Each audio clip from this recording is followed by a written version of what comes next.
பருமனை குறைக்க, தோல் பிரச்சனைகள், போதைப் பொருள் பழக்கத்தை அகற்ற சஞ்சீவனி ஹெர்பல்.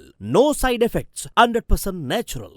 இப்போது ஹார்முஸ் நீரிணை தொடர்பில் தான் எல்லோரும் பேசிக் கொண்டிருக்கின்றார்கள். இந்த காலப்பகுதியில் பேச்சுக்கான ஒரு வாய்ப்பு இருப்பதாகவும், அதை நோக்கி அமெரிக்காவினுடைய துணை ஜனாதிபதி ஜே.டி. வான்ஸ் அவர்கள் பாகிஸ்தான் நோக்கி சென்றிருக்கின்றார். ஈரான் நாங்கள் வரமாட்டோம் என்கின்ற கருத்தை திட்டத்தெளிவாக கூறியிருக்கக்கூடிய சூழ்நிலையில் இன்னும் பல உள்ளக ரீதியான விடயங்கள் பேசப்படுகின்றன. அதிலும் குறிப்பாக ஈரானுக்குள் சீனாவினுடைய பல விமானங்கள் தரையிறங்கின என்கின்ற குற்றச்சாட்டு பலராலும் முன்வைக்கப்பட்டாலும் அமெரிக்காவில் இருக்கக்கூடிய உளவுத்துறை அதை மிகவும் துல்லியமாக கூறியிருக்கின்றது.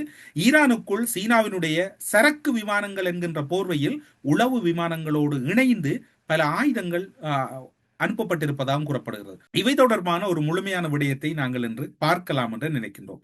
அமெரிக்காவுக்கும் ஈரானுக்கும் இடையில் தொடர்ச்சியாக அந்த பதட்டம் என்கின்ற சொல்லுக்கு அர்த்தம் இல்லாமல் போய்விட்டது. அந்த அளவுக்கு அந்த நிலைமை மோசமாக இருக்கிறது. அது மட்டுமல்லாது ஹார்முஸ் நீரிணையை சுற்றி அமெரிக்கா தனது 2 போர்க்கப்பல்கள், போர் விமானங்களை நிறுத்தியுள்ளது. ராணுவ வீரர்களை அதிக அளவில் குவித்துள்ளது. இதனால் தொடர்ந்தும் அந்த பிரதேசம் ஒரு அசாதாரண நிலையில் இருப்பதாகத்தான் எல்லோரும் கூறிக்கொள்கிறார்கள். அமெரிக்கா இடையேயான போர் கடந்த 7ஆம் தேதி முடிவுக்கு வந்தது. அதன் பின் 2 நாடுகளுக்கும் இடையேயும் பரஸ்பரம் மோதலுக்கான வாய்ப்புகளை நோக்கித்தான் இருதரப்புகளும் செய்து கொண்டிருக்கிறார்கள்.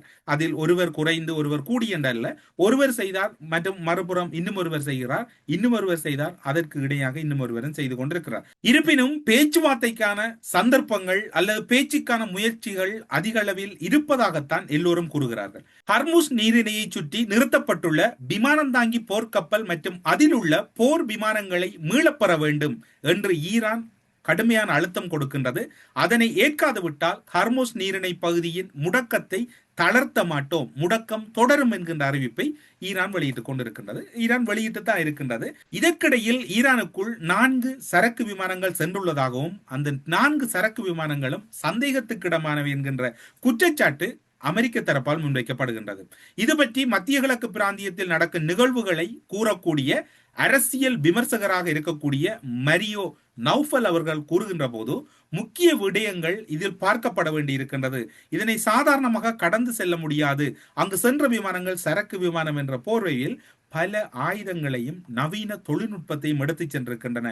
சீனாவின் 4 சரக்கு விமானங்களும் ஈரானுக்குள் நுழைவதற்கு முன்னர் அங்கிருந்த முக்கியமான வான் பாதுகாப்பு அல்லது ஏனையவர்கள் அதனை கண்காணிக்கின்ற சாதனங்களையும் தவிர்த்து அதனை செயலிழக்க செய்து அந்த விமானம் பறப்பில் ஈடுபட்ட புதியதொரு தொழில்நுட்பத்தை சீனா அறிமுகப்படுத்தி இருக்கின்றதா என்கின்ற சந்தேகத்தையும் அவர் கேட்பதற்கு தவறவில்லை. இந்த 4 விமானங்களிலும் ஒரு பெரும் சிறப்பொன்று இடம்பெற்றிருக்கின்றது. ராணுவ ரீதியாக ராணுவ வல்லுநர்கள் அதனை உறுதிப்படுத்தி இருக்கின்றார்கள். டிராப்ஸ் என்கின்ற அந்த சுவிட்சை, அதாவது அந்த பட்டனை அவர்கள் ஆஃப் செய்துதான், அதாவது அதனை நிறுத்திய பின்னர் தான் அந்த விமானத்தை அவர்கள் தரையிறக்கி இருக்கின்றார்கள். அந்த விமானம் தரையிறங்கும் இடத்தை கண்காணிப்பதற்குத்தான் இந்த பட்டன்கள் உதவும். இதன் மூலம் விமானங்கள் வானில் மோதிக்கொள்வது தவிர்க்கப்படும். வானில் பறக்கும் போது அனைத்து விமானங்களும் இந்த டிராஸ் பட்டன்களை ஆன் செய்து வைத்திருக்கும். ஆனால் சீனா அதனை அதாவது அதனுடைய செயல்திறனை அதாவது ஆஃப் செய்த பின்னர் தான் ஈரானில் தனது 4 சரக்கு விமானங்களையும் ரகசியமாக தரையிறக்கி உள்ளது. அதனால் அதிலும் கூட அந்த புதிய தொழில்நுட்பம் மட்டுமல்ல, அந்த தொழில்நுட்பத்தை சீனா பல இடங்களில் முயற்சி செய்ததா தெரியவில்லை. ஆனால் ஈரான் களமுனை, ஒரு யுத்த களமுனையில் முதன்முறையாக ஈரான் களமுனையில் சீனா பரிசோதித்து பார்த்திருக்கின்றது. அது அவர்களுக்கு ஒரு வகையில் வெற்றியாகத்தான் அமைந்திருப்பதாகத்தான் ராணுவ வல்லுநர்கள் கூறுகிறார்கள். இதனால் தான் இந்த விமானத்தில் ஏன் 4 விமானங்களிலும் ஒரே அடியாக டிராஸ் பட்டன்கள், அதாவது அந்த முக்கியமான பகுதி ஏன் ஆஃப் செய்யப்பட்டது? அது ஆஃப் செய்யப்பட்டதால் 4 விமானங்களுக்கும் தொழில்நுட்ப கோளாறு ஏற்பட்டதா? அதனை அவர்கள் ஆஃப் செய்ததனால் பல முக்கியமான விடயங்கள் பரிசோதிக்கப்பட்டிருக்கின்றது. வான் பாதுகாப்பு சாதனங்கள் செயலிழக்க செய்யப்பட்டிருக்கிறது. அது மட்டுமல்லாது அந்த களமுனையை புதிதாக பரிசோதித்ததில் அவர்கள் வெற்றியும் கண்டிருக்கிறார்கள். குறிப்பாக சொல்ல போனால் இதன் பின்னணியில் தொழில்நுட்ப கோளாறு இருப்பதற்கான வாய்ப்புகள் துளியளவும் இல்லை. 4 விமானங்களுக்கும் டிராஸ் பட்டன்கள் ஒரே நேரத்தில் செயலிழப்பது மிக மிக குறைவு. ஒரே நேரத்தில் அவை இயங்காமல் சென்றமை என்பதும் இவை திட்டமிடப்பட்டுள்ளதை அன்றி இவை தற்செயலாக நடந்தது அல்ல என்பது சர்வதேச ராணுவ விமர்சகர்களின் கருத்தாக இருக்கிறது. சீனாவும் ஈரானும் நல்ல நட்பு நாடுகளாகத்தான் இருந்துள்ளன. அந்த வகையில் இந்த உதவி என்பது அவர்களை பொறுத்தவரையில் ஒரு தார்மீக உதவியாகத்தான் சீனா செய்திருக்க கூடும் என்கின்ற கருத்தும் முன்வைக்கப்படுகிறது.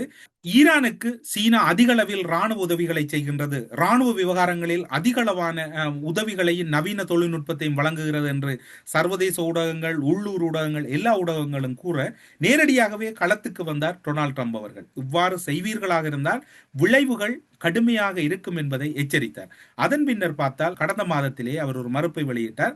கடந்த மாதம் அவர் வெளியிட்ட மறுப்பிலே சீன வெளிவிவகார அமைச்சர் நாங்கள் அவ்வாறான உதவிகள் எதையும் செய்யவில்லை என்கின்ற கருத்தையும் அவர் திடமாக குறிப்பிட்டிருந்தார். அமெரிக்காவுக்கும் அல்லது பென்டகன் டொனால்ட் ட்ரம்ப் போன்றவர்களுக்கு ஒரு பெரும் அச்சத்தையும் இப்போது இருக்கக்கூடிய சூழ்நிலையில் ஒரு பெரிய பின்னடைவாகவும் அவர்கள் பார்க்கின்ற விவகாரம் என்னவென்று சொன்னால், 4 சரக்கு விமானங்களை ஈரானில் தரையிறக்கிய சீனாவின் நடவடிக்கை புதிய முறையில் அவர்கள் இந்த விடயத்தை கையாண்டிருக்கின்றார்கள்.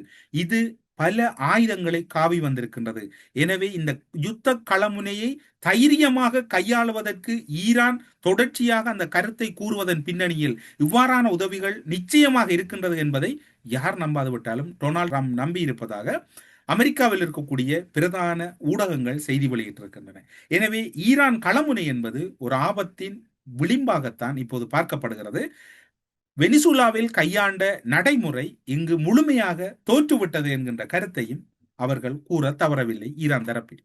இப்போது ஈரானினுடைய சரக்கு கப்பல் ஒன்றை அமெரிக்க கடற்படை தாக்குதலுக்குள்ளாக்கியதோடு அதனை தாங்கள் தடுத்து வைத்திருப்பதாக கூறப்படுகிறது. பதிலடி கொடுப்பது தவிர்க்க முடியாது என்று ஈரான் ராணுவ செய்தி தொடர்பாளர் கூறியுள்ளதுடன் அந்த கப்பலில் உள்ள ஊழியர்கள் மற்றும் அவரது குடும்பத்தினரின் பாதுகாப்பை உறுதி செய்யும் வரை இந்த பதிலடி தாக்குதல் தொடர்ந்து நடத்தப்படும் என்று கூறியிருக்கின்றார். அது மட்டுமல்லாது கப்பலை அமெரிக்கா வழிமறித்து கைப்பற்றியது ஒரு கடற்கொள்ளை நடவடிக்கை என்றும் இது போர் நிறுத்த உடன்படிக்கையை மீறும் செயல் என்றும் ஈரான் குற்றம் சாட்டியுள்ளது. ஊழியர்களின் பாதுகாப்பு கருதியே நாங்கள் இப்போது நிதானமாக இருப்பதாக ஈரான் தரப்பிலே கூறப்படுகிறது. ஈரானிய சரக்கு கப்பலை அமெரிக்கா வலுக்கட்டாயமாக வழிமறித்து கைப்பற்றியுள்ள செயலுக்கு சீனா தனது கண்டனத்தை தெரிவித்திருக்கிறது. ஹர்முஸ் நீரிணை பகுதியில் நிலவும் சூழல் மிகவும் சிக்கலானது, எனவே இது அனுமதிக்க முடியாது என்று சீன வெளியுறவுத்துறை கடுமையான கண்டனம் ஒன்றை வெளியிட்டிருக்கின்றது இந்த கடத்தப்பட்ட விவகாரத்தில். இப்படியான சூழ்நிலை இருக்கின்ற போது ஈரான் வெளியுறவுத்துறை அமைச்சரை மேற்கோள் காட்டி ஒரு செய்தி வெளியாகின்றது. அமெரிக்கா மீது எங்களுக்கு துளியளவும் நம்பிக்கை இல்லை என்கிறீர்கள், பிறகு எதற்காக பேச்சுவார்த்தை என்று தொடர்ச்சியாக கூறுகிறீர்கள் என்று நிருபர் ஒருவர் அவரிடம் ஈரான் நிருபர் ஒருவர் கேள்வி கேட்டதற்கு அவர் கூறிய பதில், அதாவது ஈரானினுடைய வெளிவார அமைச்சர் அராக்சி அவர்கள் கூறிய பதில், ராஜதந்திரம் என்பது கல் கிடைக்கும் வரை நாயுடன் பேச்சுவார்த்தையில் ஈடுபடுவது அல்லது பேச்சுவார்த்தையை தொடர்வதுதான் சிறந்த ராஜதந்திரம். அந்த ராஜதந்திரத்தின் காலப்பகுதியில் கோபப்படுவது அல்லது முரண்படுவது அல்லது முறித்துக் கொள்வதெல்லாம் பொருள் அல்ல. காத்திருப்பு தான் அந்த ராஜதந்திரத்தின் அதிசிறந்த முடிவாக இருக்கும் என்பதை அவர் மிகவும் லேசாக சொல்லி இருக்கின்றார். அதனால் தான் என்னமோ தெரியாது ஈரான் தரப்பினர் தொடர்ச்சியாக இப்போது பல விடயங்களில் மௌனமாகவும் பல விடயங்களில் விட்டு கொடுப்பில்லாமலும் இருப்பதனுடைய நோக்கம் அதுவாக இருக்குமோ என்கின்ற சந்தேகமும் பலரிடமும் நிலவுகின்றது. ஈரான் நாடாளுமன்றத்தின் சபாநாயகர் கூறுகின்ற ஒரு கருத்து மிக முக்கியம் பெறுகின்றது. முற்றுகையை அமெரிக்கா விலக்காமல் பேச்சுவார்த்தை இனிவரப்போகின்ற நாட்களில் இல்லை. ஆனால் சமாதான ஏற்பாடு என்பது அப்படியே இருந்து கொண்டிருக்கும், நாங்கள் பேசுவதற்கு வரமாட்டோம். அமெரிக்காவின் கடற்படை முற்றுகை நீடிக்கும் வரை பாகிஸ்தானுக்கு தூதுக்குழுவை அனுப்ப போவதில்லை என ஈரானின் தஸ்னீம் செய்தி நிறுவனம் அறிவித்துள்ளது. இதனைத் தொடர்ந்து ஜனாதிபதி ட்ரம்ப் விடுத்துள்ள எச்சரிக்கையில் உடன்பாடு எட்டப்படாவிட்டால் ஈரானின் மின் உற்பத்தி நிலையங்கள் மற்றும் பாலங்களை தரைமட்டமாக்குவோம் என தெரிவித்துள்ளார். இனி நான் நல்லவன் இல்லை என அவர் குறிப்பிட்டுள்ள நிலையில் நடக்கவுள்ள பேச்சுவார்த்தை குறித்து பெரும் எதிர்பார்ப்புகளும் குழப்பங்களும் நிலவுகின்றன. நீங்கள் முற்றுகையை தளர்த்துங்கள், குறிப்பாக ஹர்முஸ் நீரிணை பகுதியில் உங்களுடைய போர்க்கப்பல்களை பின்வாங்கிக் கொள்ளுங்கள் அல்லது அதிலிருந்து எடுத்துச் செல்லுங்கள் என்று ஈரான் தரப்பு கூறுகின்றது அமெரிக்காவை பார்த்து. அமெரிக்கா ஜனாதிபதி நீங்கள் வராது விட்டால் உங்களுடைய அழிவு இறுதி என்கின்ற எச்சரிக்கையை கொடுக்கின்றார். நாங்கள் பாகிஸ்தானில் தொடர்ந்து பேச மாட்டோம் என்று தொடர்ச்சியாகவே இவர்கள் கூறிக்கொண்டிருக்கின்றார்கள், ஈரான் தரப்பினர் கூறுகின்றார்கள்.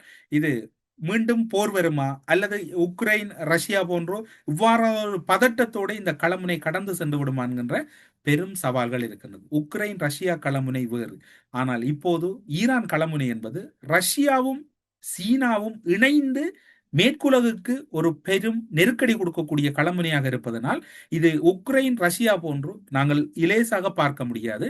இந்த களமுனை ஒரு விபரீதமான களமுனையாக போகின்றது. உக்ரைன் ரஷ்யா யுத்த களமுனை திறக்கப்பட்டிருந்த போதும் பாதிப்பினுடைய தாக்கம் ஓரளவு குறைவாக இருந்தது. இந்த ஹர்முஸ் நீரிணை பகுதி ஈரான் அமெரிக்கா இஸ்ரேல் யுத்தம் என்பது ஒட்டுமொத்த உலகமும் முடங்கிவிடக்கூடிய ஆபத்து இருக்கின்றது. எனவே இப்போது இருக்கக்கூடிய சூழ்நிலையில் ஈரானின் யுத்த நிறுத்தம் நிரந்தரமாக அமைய வேண்டுமாக இருந்தால் அமெரிக்கா விட்டுக் கொடுக்க வேண்டும் என்று ஈரான் தரப்பு பலவீனம் அடைந்தது என்று அமெரிக்கா கருதுமாக இருந்தால் அதுதான் அமெரிக்கா விடக்கூடிய பெரும் தவறாக இருக்கின்றது. காரணம், ஈரானை பொறுத்தவரையில் அவர்கள் பலவீனம் அடையவில்லை, அவர்கள் பலமான நிலையில் தான் இப்போதும் இருக்கின்றார்கள். அவர்களின் பின்னால் அனைத்து செயலை நகர்த்தக்கூடியது ரஷ்யாவும் சீனாவும் என்பது இப்போது வெளிப்பட்டு நிற்கக்கூடிய சூழ்நிலையில் நேரடி யுத்த களமுனை ஒன்றை இங்கு திறப்பதற்கு வாய்ப்புகள் அதிக அளவில் இல்லை என்று கூறப்படுகிறது. ஆனால் அவை நடந்தாலும் தவிர்க்க முடியாது என்று கூறப்படுகிறது. எனவே இந்த தகவல்களோடு கழுகார் சுமந்து வந்த புதிய தகவல்கள் உங்களுக்கு கிடைக்கப்பட்டிருக்கின்றன. தொடர்ந்தும் இணைந்திருங்கள். கழுகு பார்வை நிகழ்ச்சியூடாக யாருக்கு சார்போ யாருக்கும் எதிரோ அல்ல, எந்த நிலைமை இருக்கின்றது, எந்த நிலைமையில் களம் சென்று கொண்டிருக்கிறது என்பதை தொடர்ந்து கழுகு பார்வை நிகழ்ச்சியூடாக உங்களோடு பகிர்ந்து கொள்ளலாம் என்று கூறி விடைபெறுகிறோம். நன்றி, வணக்கம்.